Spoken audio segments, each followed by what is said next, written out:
Apoio Cultural Millennium, Centro de Línguas das Faculdades Trilógicas. Instituto de Ciência e Tecnologia Kepp e Pacheco, mantenedor das Faculdades Trilógicas Kepp e Pacheco e Nossa Senhora de Todos os Povos. Livraria Próton. Olá, telespectadores do nosso programa Stop a Destruição do Mundo. Então, eu gostaria aqui de comentar que os nossos alunos, é interessante que a nossa faculdade, ela é uma faculdade que acolhe pessoas de todas as idades. Então, nós temos alunos com mais de 80 anos, tranquilos, alunos com menos de 20. Então, é uma ciência praticamente universal. E o que acontece com as pessoas após os 50, 60 anos é que eles ficam admirados de estarem nesta fase da vida conhecendo uma ciência que está dando uma nova esperança para tocar a vida, não só uma coisa paliativa, para diminuir assim os efeitos nefastos do envelhecimento, de uma vida de aposentadoria, fora do mundo, rejeitados, como seres inúteis. Não, agora eles percebem que uma pessoa, após uma certa idade, ela tem muito mais condições de experiência, de sabedoria, e outra, recobram, através da ciência trilógica, os ideais da adolescência, que não puderam realizar a vida toda, porque entraram numa forma, numa estrutura já socioeconômica previamente organizada, então todos entram naquele rameirão, E, na verdade, o adolescente ele tem que desistir de muitos ideais.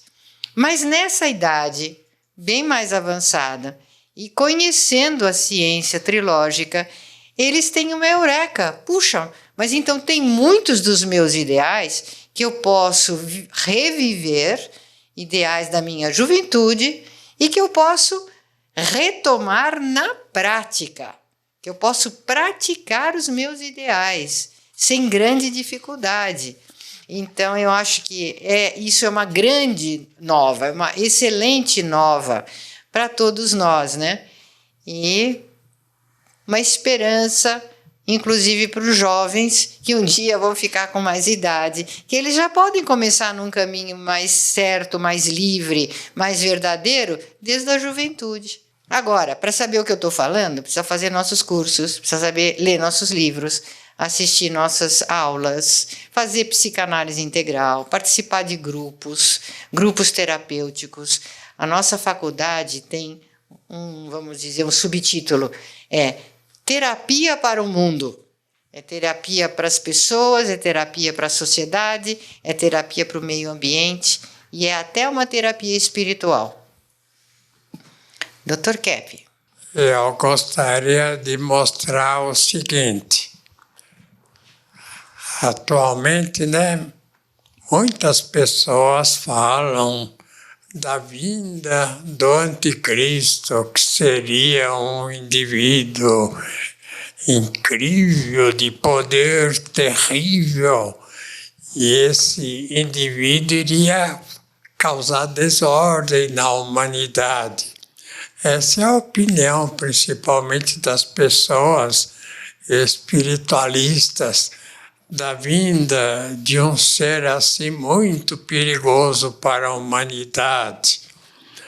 Então, eu gostaria de falar o seguinte, que a ciência moderna, toda a ciência em geral, seja a parte de medicina, seja a parte chamada física, seja qualquer tipo de ciência, é uma ciência anticristo. Então, a gente quer dizer o seguinte, que começando com o nosso tipo de pessoa genial, que seria o Sigmund Freud, ele, na questão, por exemplo, de tratamento, né? Na questão de aglutinação de várias ideias, de vários tipos de ciência que ele fez naquele tempo. Então, ele, nessa parte, ele foi incrível.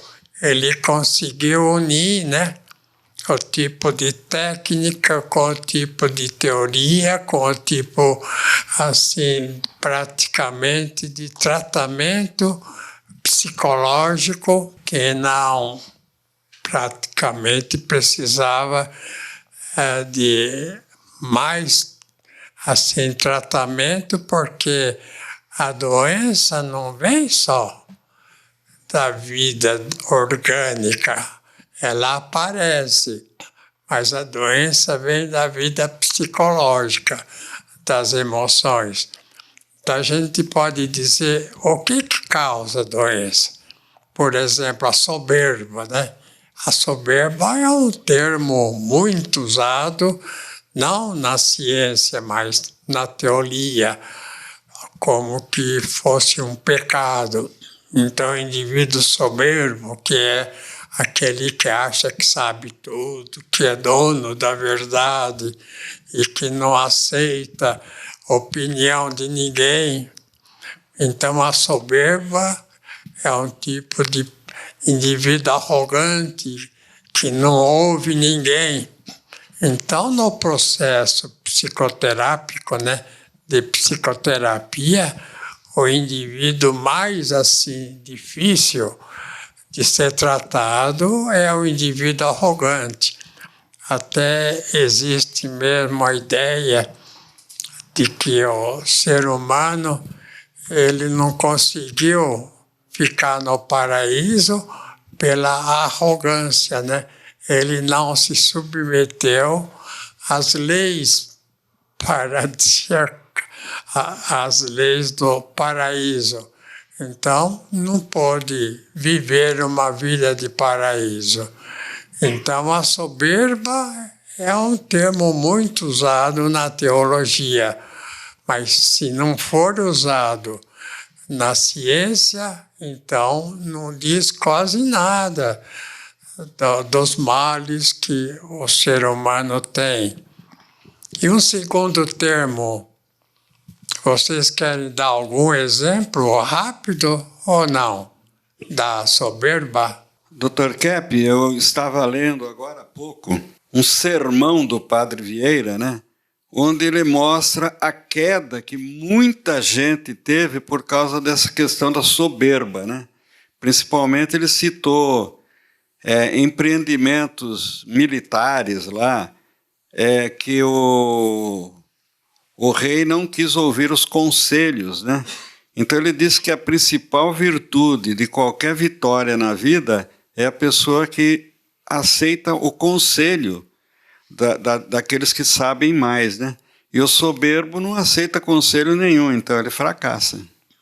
E um segundo elemento terrível também, que usa mais no sentido religioso, é a inveja. É muito interessante, porque no processo de inveja, o indivíduo não fica nele mesmo, né? Ele fica sempre assim analisando os outros. Então, o que processa é esse, né?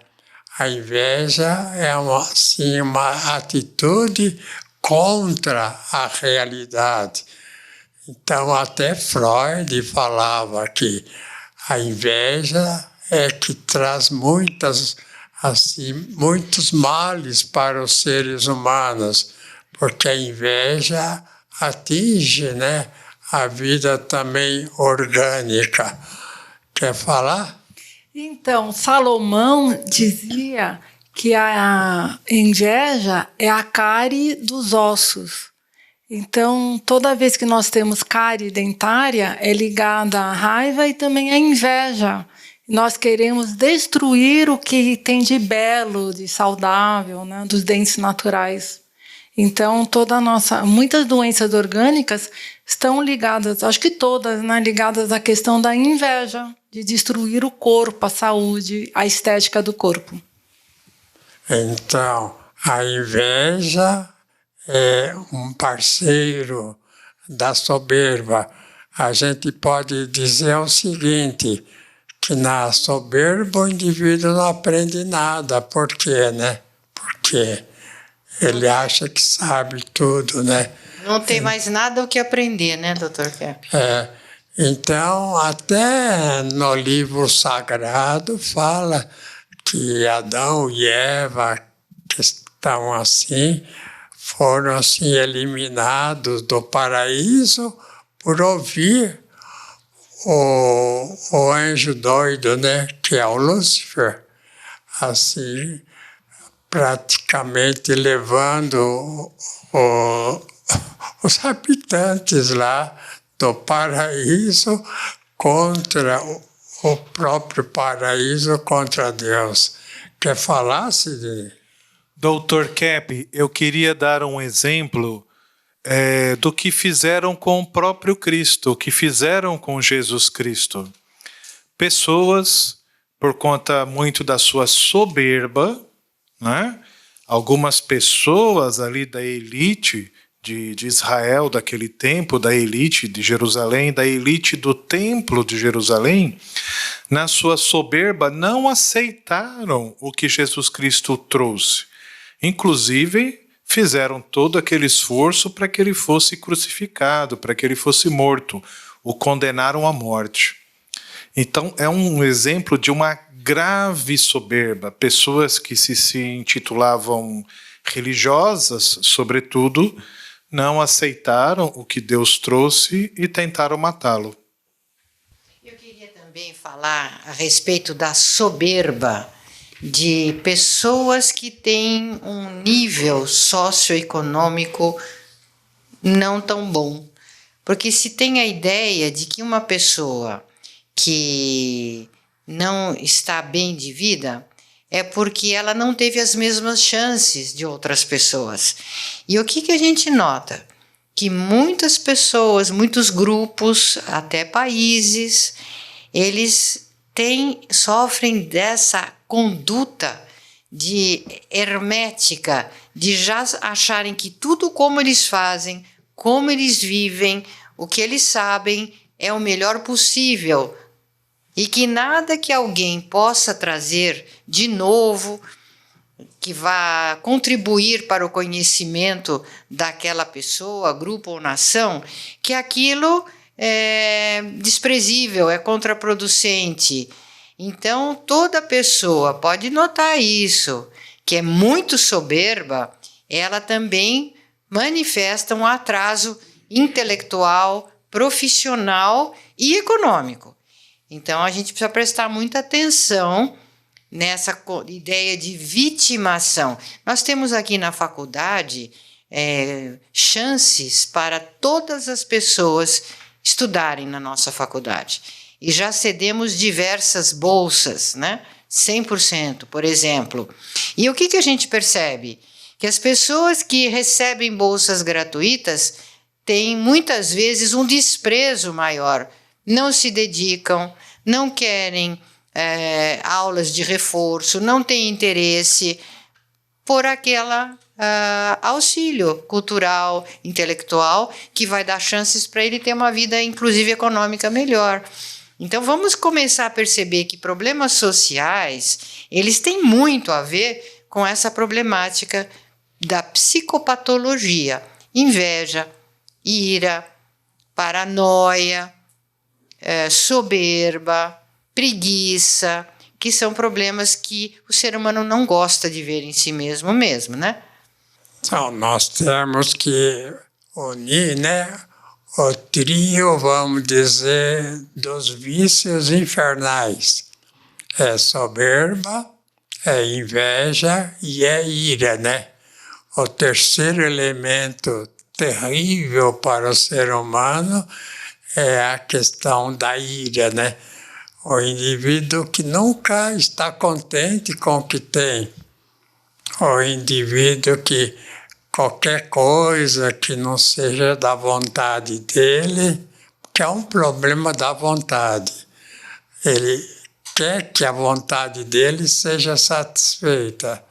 Então, se ele é um indivíduo assim muito irado, então ele estoura com qualquer motivo, e principalmente com as outras pessoas. Então a ira forma esse trio praticamente diabólico. Que a gente tem que admitir que é o seguinte, né? Que a questão espiritual é uma questão real, que sem o conhecimento da espiritualidade, então o ser humano não conhece nem metade do que existe realmente.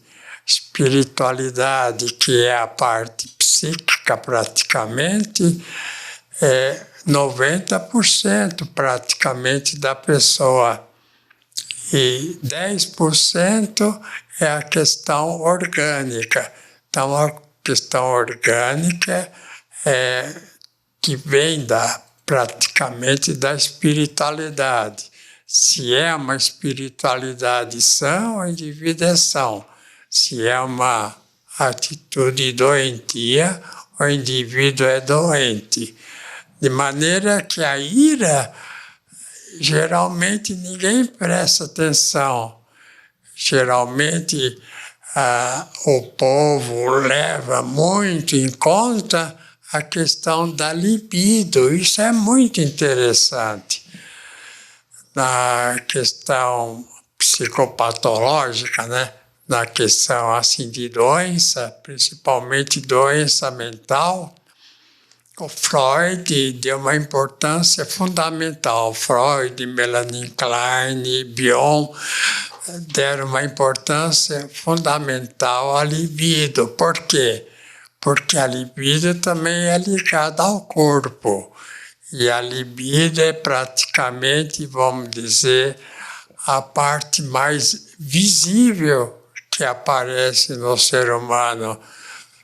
Então, em geral, a libido foi colocada em todos os campos e como se fosse o problema principal. Selma, quer falar?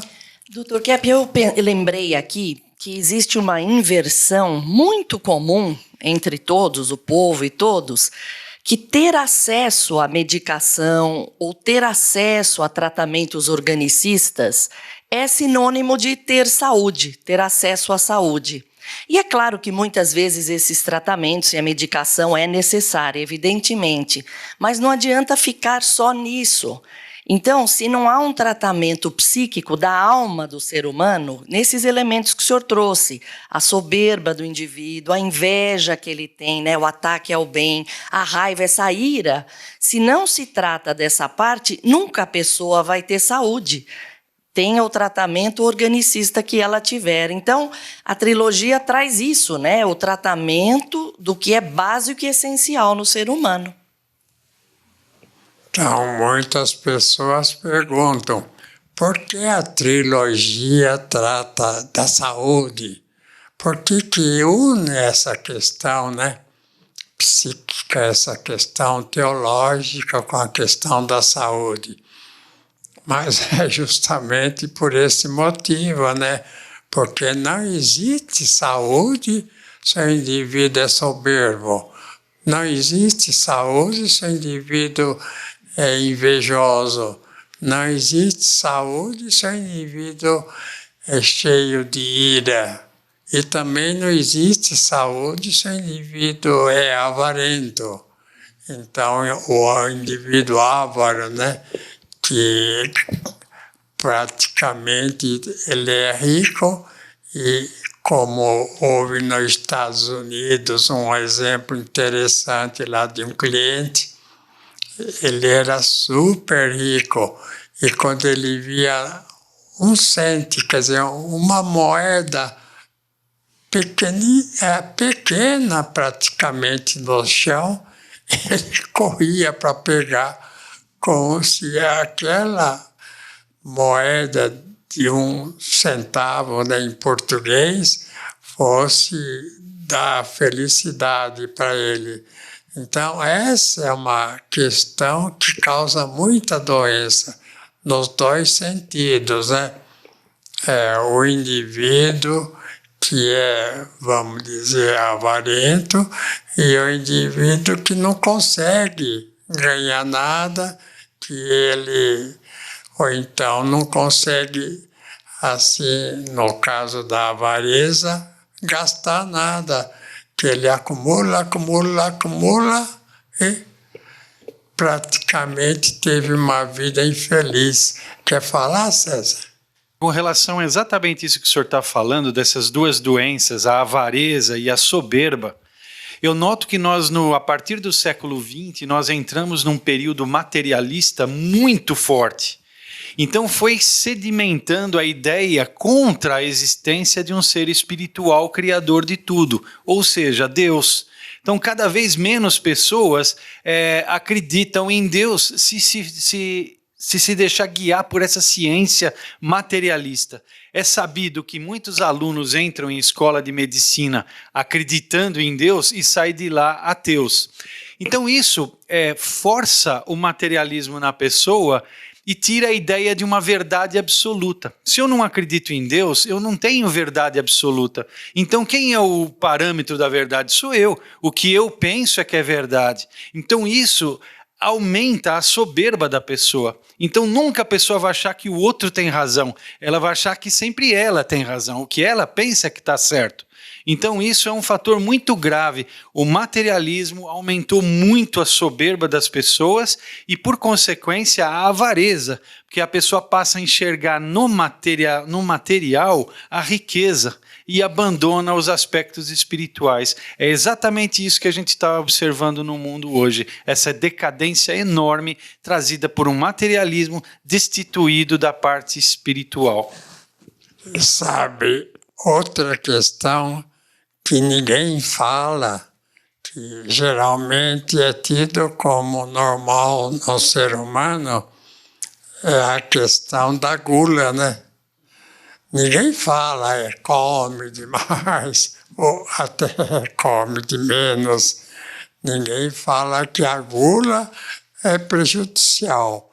Então a gente vê alguns países, como nos Estados Unidos, que o número de pessoas obesas é assustador.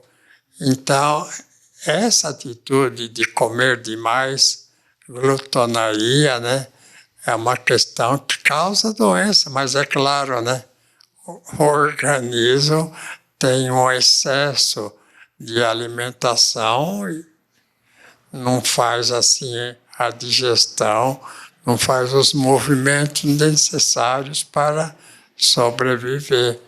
Então, a questão de comer demais é uma questão muito prejudicial. E depois tem mais algumas, a luxúria e tem a preguiça, né?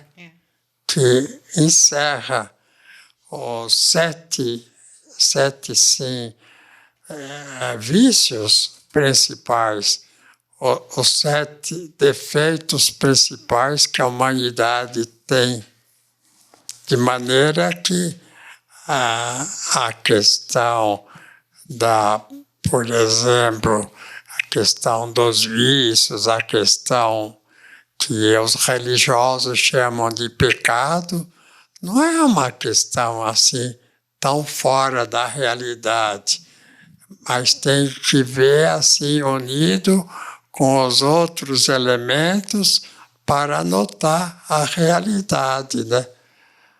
Bom, chegamos ao fim, né? Então, até a próxima.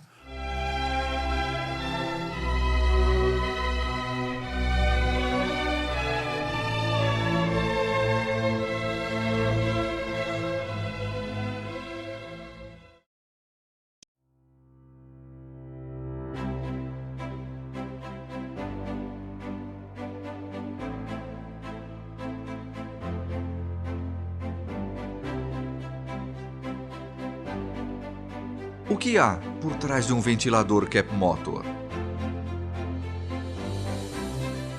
Tecnologia mundialmente premiada.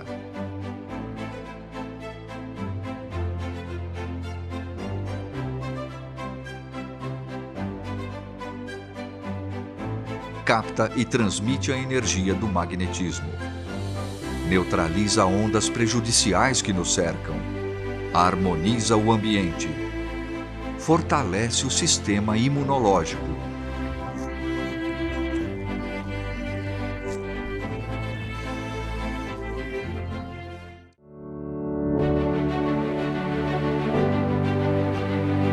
Ventilador de mesa Art Deco, saúde e bem-estar. Capta e transmite a energia do magnetismo. Neutraliza ondas prejudiciais que nos cercam. Harmoniza o ambiente. Por isso, quando ouvir falar de Cap Motor, você pode acreditar.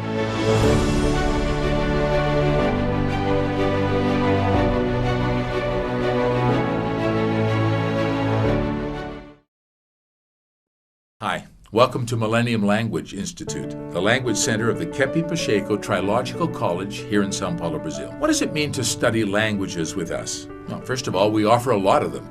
English, Italian, French, German, Swedish, Finnish, Spanish, even Portuguese for foreigners. That's not common. Most language schools focus on what? One or two? Not us. Our international teachers come from all over the world, specifically because of this school. Quite simply, when you study here, you're studying in the most advanced teaching method in the world today. That makes a difference. In fact, Millennium is something way beyond just a language school. Studying with us is to embark on a journey of self-discovery while you're learning. Culture, arts, philosophy, spirituality.